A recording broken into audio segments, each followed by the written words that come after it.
हमारे युवाओं के लिए यही संदेश है।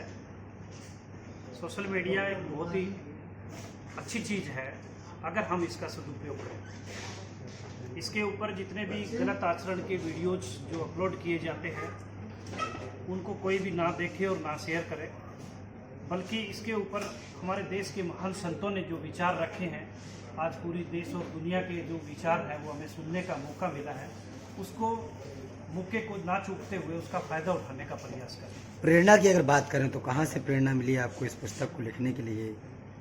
पुस्तक लिखने की प्रेरणा तो स्वयं से ही मिली है, लेकिन मैं पिछले 6-7 साल से मेरे गुरुदेव सदगुरु रितेश्वर जी के चरणों में अध्यात्म की शिक्षा ले रहा हूँ और उसी अध्यात्म की शिक्षा में आगे बढ़ते बढ़ते जब मुझे लगा कि अब पूर्ण विवेक जागृत हुआ है और जो ज्ञान हमने प्राप्त किया है उसको एक किताब के अंदर संगठित करना चाहिए, क्योंकि एक किताब जो होती है वो एक व्यक्ति का पूरा जीवन होती है। उसने जीवन में जहाँ भी जो भी पढ़ा है, जो भी सुना है, जो भी जहाँ से सीखा है, उन सब चीज़ों को एक जगह पे एकत्रित करके लिखा जाता है। तो एक जो किताब होती है वो एक किताब ना हो करके कम से कम लाखों लोगों के एक विचार को इकट्ठा किया जाता है।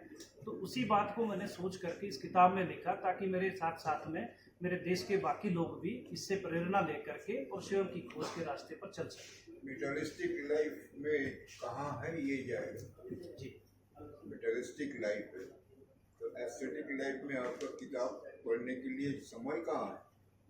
समय तो निकालना पड़ता है सर। अगर हम लोगों को जीवन का उद्देश्य पता चल जाए, अगर हमें जीवन का लक्ष्य पता चल जाए, तो हमारे पास फिर समय ही समय है। क्योंकि हम लोग जो भी इकट्ठा कर रहे हैं भौतिक जीवन में, वो हमें यहीं छोड़ करके जाना है, चाहे वो कुछ भी हम प्राप्त कर रहे हैं। लेकिन आध्यात्मिक शिक्षा के साथ में जो हम लोग साधना कर रहे हैं, उससे जो हमें एक अमूल्य संपदा जो प्राप्त होती है, वही हमारे साथ रहती है। अगर हमें अपने जीवन का उद्देश्य, यानी हमें पता चल गया कि हम धरती पर क्यों आए हैं और हमारा कोई आने का यहाँ पे उद्देश्य भी होता है, बिना उद्देश्य के कोई चीज़ नहीं होती, और मनुष्य बनने का भी कोई ना कोई कारण तो जरूर रहा है। अगर हम उस कारण को नहीं खोजने का प्रयास करेंगे तो हमारे पास समय ही समय है। स्वयं की खोज कहाँ कहाँ मिल सकती है अगर किसी को लेना हो, ऑनलाइन या अमेजोन पे, फ्लिपकार्ट पर, और हमारे नील नितिन प्रकाशन जो है ना, नील नारायण प्रकाशन, इसकी वेबसाइट के ऊपर, और हमारी एक एप्लीकेशन है वेदांग गुरुकुलम। अभी हम कुछ ही समय बाद में वेदांग गुरुकुलम के नाम से एक डिजिटल गुरुकुलम की भी स्थापना करने जा रहे हैं। कुछ ही समय बाद में उसकी भी लॉन्चिंग करेंगे, और उस दिशा में ये किताब जो है ये हमारा एक पहला चरण है।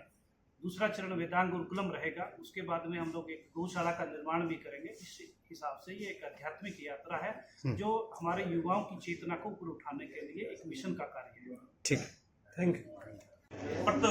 सब सशक्त है, हमारा सर्वश्रेष्ठ हमारा राष्ट्र है, और राष्ट्र में हमारा धर्म और सनातन और संस्कार और संस्कृति, गौशाला और गुरुकुल हमारा महत्व उद्देश्य है। मैं सरकार से निवेदन करना चाहता हूं कि जो हमारे गुरुकुल बंद कर दिए गए थे, जिनकी मान्यता रद्द कर दी गई थी, मैं केंद्र सरकार से, राज्य सरकार से, सभी से निवेदन करना चाहता हूं कि पुनः वो गुरुकुल चालू किए जाए और हमारे जो युवा पीढ़ी गुरुकुल में पढ़ें, संस्कार से और संस्कृति से सुसज्जित हों और अपने राष्ट्र का अच्छे से उन्होंने संभाल सकें, रक्षा कर सकें। हमारी बहन बेटियों की रक्षा और सुरक्षा होनी चाहिए। समय समय से सभी को शिक्षा और सुरक्षा और चिकित्सा प्रदान करे सरकार, ये हमारा सरकार से निवेदन है। जय श्री राम, जय भारत माता, जय सनातन, जय गौ माता।